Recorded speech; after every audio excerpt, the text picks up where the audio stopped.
শত্রুর শত্রু যে বন্ধু হয় সেটা জগদ্ধাত্রী ধারাবাহিক আবারও প্রমাণ করলো। জগদ্ধাত্রীর পুরনো শত্রুরা সব একসাথে হাত মিলিয়েছে, আর তাদের একটাই লক্ষ্য জগদ্ধাত্রীকে সরিয়ে দেওয়া। শুধু জগদ্ধাত্রী নয়, তারা চায় কৌশিকী মুখার্জিকেও সরিয়ে দিতে। আর তাই তারা এবার একসাথে জোট বেঁধে মাঠে নেমে পড়েছে।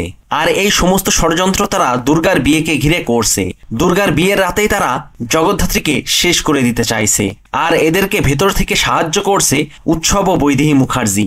ইতিমধ্যেই সঞ্জিত ব্যানার্জি কোর্ট থেকে জামিনে মুক্তি পেয়ে গেছে, আর সে ঋষভের বাবা মায়ের হাতে পায়ে ধরে বিয়ে বাড়িতে যাওয়ার জন্য তাদেরকে রাজি করিয়ে ফেলেছে।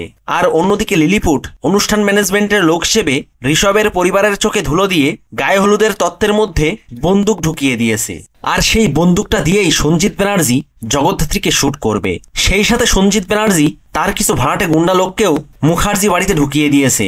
আর তাই দুর্গার বিয়ের রাতে মুখার্জি বাড়িতে মহা ধামাকা ঘটবে। তবে সেই ধামাকায় জগদ্ধাত্রী ও কৌশিকী মুখার্জির কোনো ক্ষতি হবে কি জানি না, তবে সমস্ত অপরাধীরা একসাথে হাতে নাতে ধরা পড়বে। কেননা জগদ্ধাত্রী ও কৌশিকী মুখার্জি তাদেরকে ধরার জন্য সব রকম জাল বিছিয়ে রেখেছে। তাই তারা জগদ্ধাত্রী ও কৌশিকী মুখার্জিকে মারতে গিয়ে উল্টো নিজেরাই ধরা পড়বে। হ্যাঁ বন্ধুরা, আর এই সবটাই আপনারা দেখতে পারবেন জগদ্ধাত্রী ধারাবাহিকের পরবর্তী এপিসোডে। ভিডিওটি ভালো লাগলে লাইক, শেয়ার ও সাবস্ক্রাইব করে সাথে থাকুন। ধন্যবাদ।